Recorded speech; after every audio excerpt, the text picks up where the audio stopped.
नांदेडमधील नामांकित अशा एमजीएम महाविद्यालयामधून एक खळबळजनक घटना समोर येते। एमजीएम महाविद्यालयाच्या एका कर्मचाऱ्याने स्वतःला एमजीएम महाविद्यालयाच्याच आवारामध्ये पेटवून घेतल्याची माहिती समोर येत आहे। पेटवून घेतल्या संदर्भात अधिक माहिती बाहेर आली नसली तरी नागरिकांमध्ये दबक्या आवाजात चर्चा आहे की त्याची पेन्शन रुकली गेली होती आणि याच पेन्शन रुकल्याच्या कारणामुळे त्याने स्वतःला पेटवून घेतल्याची माहिती नागरिकांमधून समोर येत आहे। नमस्कार, मी रामेश्वर जामगे युवाराजे न्यूज लाईव्ह मध्ये आपलं मनपूर्वक स्वागत करतो।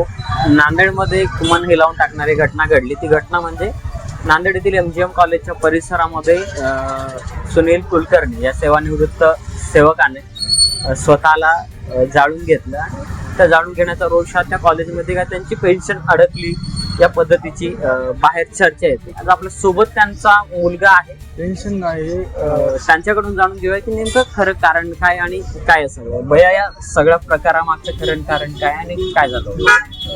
एमजीएम कॉलेजमध्ये इंजिनिअरिंगला माझे वडील जे आहेत, मी त्यांचा मुलगा आहे, ते सेवक या पदावरती काम करत होते। म्हणजे मागील 2.5 वर्ष झाले त्यावरती।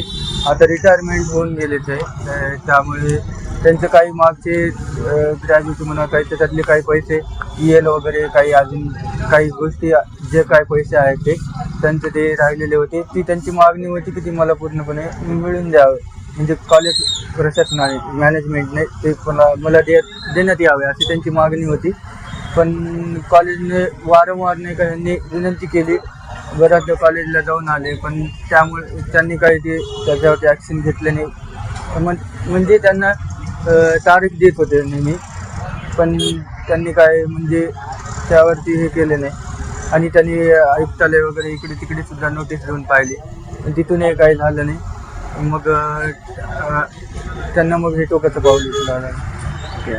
आता नेमकं काय ऍक्शन होत चालली, सध्या त्यांची प्रकृती कशी आहे आणि पोलीस केस वगैरे काय झाली का?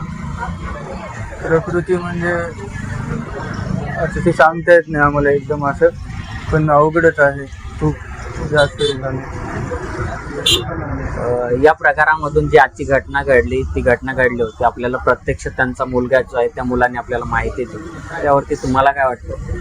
असा प्रकार होणं योग्य आहे का? आणि एखाद्या काम केलेल्या माणसाचे पैसे थकीत ठेवणं हे कितपत योग्य आहे आम्हाला कमेंट करून सांगा। आणि तुमच्या भागातल्या बातम्या पाहण्यासाठी पाहत राहा युवाराजे न्यूज लाईव्ह। धन्यवाद।